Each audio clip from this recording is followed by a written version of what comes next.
ఈరోజు అక్కడికి వచ్చిన మీడియా ప్రతినిధులకి 22A బాధితులకి అందరు కూడా నా కృతజ్ఞతలు. ఇది రాష్ట్రంలో ఒక పెద్ద సంక్షోభం. ఆస్తి హక్కు అనేది ఒక ప్రాథమిక హక్కు. మన సమాజం మనుగడ, మన సమాజం నిలబడే ఒక పునాది, ఒక పిల్లర్ ఆస్తి. ఈరోజు 10 లక్షల ప్రజలు, నేను చెప్పే ప్రతి సంఖ్యకి నా పరంగా జస్టిఫై చేసి చెప్తాను ఎట్లా 10 లక్షల మందికి ఎట్లా వచ్చానని. 10 లక్షల ప్రజలు దాదాపు 10 సంవత్సరాలుగా నరక యాతన పడుతున్నారు. రాత్రికి రాత్రి ప్రభుత్వం వాళ్ళ గణాంకాల ప్రకారమే 25 లక్షల ఎకరాలకు పైగా ప్రజల భూమి లాక్కుంది. నోటీస్ ఇవ్వలేదు, కారణం చెప్పలేదు. 10 ఏళ్లుగా పిల్లలకు పెళ్లిళ్ళు చేయాలన్నా, పిల్లలకు పై చదువులు చదివించాలన్నా, ఎవరికన్నా ఆరోగ్యం బాగలేదన్నా ఆస్తులు అమ్ముకోలేక రెవెన్యూ కార్యాలయాల చుట్టూ తిరుగుతూ, ఎంఆర్ఓ కార్యాలయాలు, ఆర్డీఓ కార్యాలయాలు, కలెక్టర్ కార్యాలయాల చుట్టూ తిరుగుతూ ప్రజలు అలసిపోయారు. లంచాలకు ఇది రాష్ట్రంలో ఒక పెద్ద మార్గంగా మారింది. ఈ ర్యాకెట్ రాజకీయ నాయకులు, ప్రభుత్వాధికారులు అందరూ భాగమే.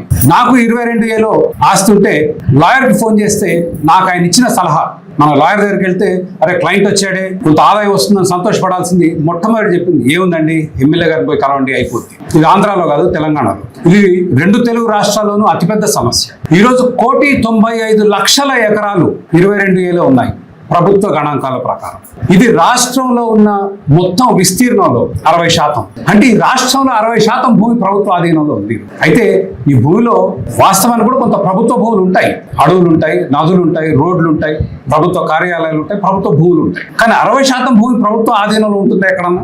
ఇక ప్రభుత్వ గణాంకాల ప్రకారమే పట్టా భూములు అంటే పక్క ప్రజలకున్న భూములు 14 లక్షల ఎకరాలు పెట్టామని ప్రభుత్వం చెప్తుంది. దాంతో పాటు వక్ఫ్ భూములు 1 లక్ష ఎకరాలు ఉంటే దాన్ని 8 లక్షలు అయ్యాయి. ఈరోజు 14 + 7 21 లక్షలు. సారీ, వక్ఫ్ భూములు కాదు, ఇనాం భూములు, ఎండోమెంట్స్ సంబంధించిన భూములు 1 లక్ష ఎకరాలు ఉంటే వెబ్ ల్యాండ్ లో 8 లక్షలు ఎక్కించారు. 14, 7, 8 నుంచి 1 లక్ష ఎకరాలు తీసిన 14, 7, 21. వక్ఫ్ భూములు 1 లక్ష ఎకరాలు 10,000 ఉంటే 1 లక్ష ఎక్కించారు. అక్కడే మీకు 22 లక్షల ఎకరాలు తెలుస్తుంది. ఇందులో వ్యవసాయ భూములు ఉన్నాయి, ప్లాట్లు ఉన్నాయి, ప్రజల ఇళ్ళు ఉన్నాయి. సగటు ఒక వ్యవసాయదారుడుకున్న సగటు ఏరియా ఎంత అంటే ఒక యావరేజ్గా తీసుకుంటే 1 ఎకరం 25 సెంట్లు, 22 లక్షల ఎకరాలు. అందుకే అన్నాను 10 లక్షల బాధితులు ఉన్నారు ఇవాళ రాష్ట్రంలో. అకారణంగా వాళ్ళు ఏ తప్పు చేయని కారణంగా ఈరోజు రెవెన్యూ కార్యాలయాల చుట్టూ తిరుగుతుంటే 10% ఇస్తావా, 20% ఇస్తావా, తిరుపతి నడిబొడ్డులో కనుక మీ భూమి 22Aలో ఉంటే 50% ఇస్తావా అని అడుగుతుంది. ఇది మీరు ఎవరిని అడిగినా చెప్పే వాస్తవం. ఇక ఈ సమస్యను పరిష్కరించడానికి ప్రభుత్వం జనవరి 2, 2026 మెమో 435 రిలీజ్ చేసింది. చాలా సంతోషం. 10 ఏళ్ళు ఆలస్యమైన మీరు మెమో ఇచ్చారు. మెమోలో ఏం చెప్పారు అంటే ఒక 5-6 రకాల పత్రాలు ఇచ్చారు. అందులో పట్టాదారు పాస్బుక్ ఉన్న భూములన్నీ 22A నుంచి తొలగించాలి. దీనికి జూలై చివరిన, ఈ నెల జూలై ఆఖరిన డెడ్ లైన్ కలెక్టర్లకి. దాంట్లో ఇంకో ముఖ్యమైన విషయం చెప్పింది ప్రభుత్వం, సువమోటో అంటే బాబు గారు నా భూమి 22Aలో ఉందనో, సుబ్బారెడ్డి సిద్ధారెడ్డి గారు 22Aలో ఉందనో దరఖాస్తు కాదు. కలెక్టర్లు స్వచ్ఛందంగా ఎటువంటి విజ్ఞాపన పత్రం లేకుండా 22Aలో పెట్టిన భూమి తీసేయాలి. 14 లక్షల ఎకరాలని చెప్పిందోరండి ప్రభుత్వం. 22Aలో తీసేయాలని చెప్పిందోరండి ప్రభుత్వం. కలెక్టర్లకి జూలై 31 డెడ్ లైన్ ఇచ్చారు. ఎన్ని తీశారండి? ఏమి తీయట్లేదు. ఎందుకు? కారణం ఏంటి? నాకు తెలిసిన కారణం లంచం తప్ప నాకైతే ఇంకేం కనిపించట్లేదు. మీకు సాక్షాత్తు ముఖ్యమంత్రి, చీఫ్ సెక్రటరీ వీళ్ళందరూ కలిసి మెమోలు ఇచ్చి కలెక్టర్లకు డెడ్ లైన్లు ఇచ్చిన 22A నుంచి ఎందుకు తీయరు? ఇన్ని లక్షల ఎకరాల భూములు మీకు ఏ అడ్డంకి లేదు. సువమోటో అంటే మీకు అసలు విజ్ఞాపన పత్రం ఎవరు ఇవ్వరయ్యా, కంప్యూటర్లో చేసి తీసి పారదొబ్బండి అంటే కూడా ఈరోజు తీయట్లేదు. ఇది రాష్ట్రంలో పరిస్థితి. ముఖ్యమంత్రి గారు ప్రసంగిస్తూ బాపట్లలో మాట్లాడారు. బాపట్లని 22A ఫ్రీ జిల్లాగా చేస్తారు కలెక్టర్ గారు. 40 రోజుల్లో 5 వారాల టైం ఇచ్చారు. 22A కింద భూములన్నీ వెరిఫై చేసి 5 వారాల్లో ఈ జిల్లా 22A జిల్లాగా తయారు చేసే బాధ్యత జిల్లా కలెక్టర్ గారు తీసుకున్నా. ఇది మొట్టమొదటి జిల్లా అవుతుంది. నేను అభినందిస్తున్నా. నేను సరి దీంట్లో ముఖ్యమైన విషయం, ముఖ్యమంత్రి గారు ఏమంటారంటే 5 వారాల్లో బాపట్ల జిల్లాలోని 22A భూములన్నీ తీసేయాలి అని. దానికి ముందు ఆయన ఒక ముఖ్యమైన మాట అన్నారు, వెరిఫై చేసి. వెరిఫై అనగానే అయిపోయింది, ఫినిష్. మళ్ళీ మళ్ళీ మీరు రెవెన్యూ రాబందుల ఉచ్చులో ఇరుక్కున్నట్లే. ఎందుకంటే వెరిఫై ఇంకో 3 నెలలు మళ్ళీ చేస్తారు వెరిఫై. మీ 22A పెట్టిన భూములు తీసే ముందు వెరిఫై చేశారా? ఇక గత్యంతరం లేని పరిస్థితుల్లో మనకు ప్రభుత్వంతో ద్వారా కానీ, ప్రభుత్వ అధికారుల ద్వారా కానీ, ఎమ్మెల్యే ఎంపీల ద్వారా కానీ న్యాయం జరగనప్పుడు సామాన్యుడు ఎక్కడికి పోవాలి? కోర్టు. మన రాజ్యాంగం మనకు ఒక న్యాయ వ్యవస్థను ప్రసాదించింది. ఈ వ్యవస్థలన్నీ విఫలమైనప్పుడు మీకు న్యాయం జరగాలి అంటే కోర్టుకు రండి అని. కోర్టుకు సుబ్బారెడ్డి గారు వెళ్ళారు.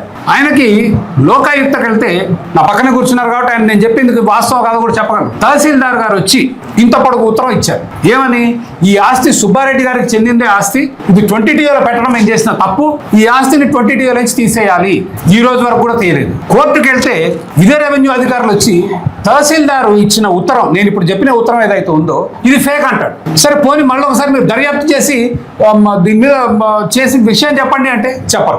భాస్కర్ నాయుడు గారు మరి ఇక్కడ ఉన్నారో లేదో, ఈరోజు ఉన్నారు, వెనుకున్నారు భాస్కర్ నాయుడు గారు. మీ మీడియా మిత్రుల కొరకు కన్నా కాస్త టైం ఉంటే ఆయనతో ఒకసారి ఆయన హైకోర్టు ఆర్డర్ ఆయన చేతిలో ఉంది చూడండి. హైకోర్టు ఆయనకు చెప్పింది ఏంటంటే మీ భూమి 22Aలో ఉండకూడదు, తక్షణమే ప్రభుత్వం ఆ భూమిని 20TAలో నుంచి బయటికి తీయాలి అని ఆయన చేతిలో ఆర్డర్ ఉంది. ఎన్ని నెలలు అయింది సార్ ఆర్డర్ వచ్చి? 1 year, సంవత్సరం గడిచింది. హైకోర్టు ఆర్డర్, ఇది జిల్లా కోర్టు, కింది court, single judge session court కాదు. హైకోర్టు ఆర్డర్ ఇస్తే సంవత్సర కాలంగా తొలగించట్లేదు. చింతల సుబ్బారెడ్డి గారు 82 సంవత్సరాలు, రిటైర్డ్ టీచర్, కడప జిల్లా, ఆయనకి హైకోర్టు ఆర్డర్ ఉంది. 2024లో ఆయన ప్రభుత్వ భూమి కొనుక్కున్నాడు. ప్రభుత్వం అమ్మింది ఆయన భూమి. ఆయన భూమిని 22Aలో పెట్టారు. హైకోర్టు ఆర్డర్ ఎవరు లెక్క చేయరు. ఇక మీ అందరికి తెలిసిందే డాక్టర్ కస్తూరి అనే దామినేడు రెసిడెంట్ సుప్రీంకోర్టు దాకా వెళితే హైకోర్టు ఆర్డర్ ఇస్తే తీయలేదు. ఎప్పుడు తీశారంటే రెవెన్యూ అధికారులు జైల్లో పెడతామంటే తీశారు. ఏంటి ఇంత కష్టం ఎందుకు రెవెన్యూ అధికారులకి? తెగబడ్డారు. నేను అందుకే అన్నాను రెవెన్యూ రాబందులు అని. ఇది ఒక పెద్ద ఆదాయ మార్గంగా మారింది. మరి అన్ని వ్యవస్థలు విఫలమైనప్పుడు ప్రజలు చేయాల్సింది ఏంటి? చట్టాలు మనం కాగితాల మీద రాసుకుంటే వాటంతట అవి అమలు చేసుకొని మన సమస్యలు పరిష్కారాలు కావు. మనలో చైతన్యం ఉండి మన హక్కుల కొరకు మనం పోరాడిన రోజే ఈ సమస్యకు పరిష్కారం దొరుకుతుంది. మేము అడిగేదల్లా ఒకటే, రోల్ బ్యాక్ 22A. మీరు ఎవరిని అడగకుండా లక్షల ఎకరాలు, 10 లక్షల ఎకరాలు ప్రజలే లాక్కున్నారు. అంతే గుడ్డిగా 2014లో అప్పటి ప్రభుత్వం అధికారంలో రావడానికి ముందు 2014లో ఏ స్టేటస్లో అయితే ఆస్తులు ఉన్నాయో ఆ స్టేటస్కి పునరుద్ధరించాలి. ఇది చేయని పక్షంలో ప్రజలకు వేరే మార్గం లేదు, పోరాట బాట పట్టడం తప్ప ఇంకో మార్గం లేదు. So our demand is roll back 22A.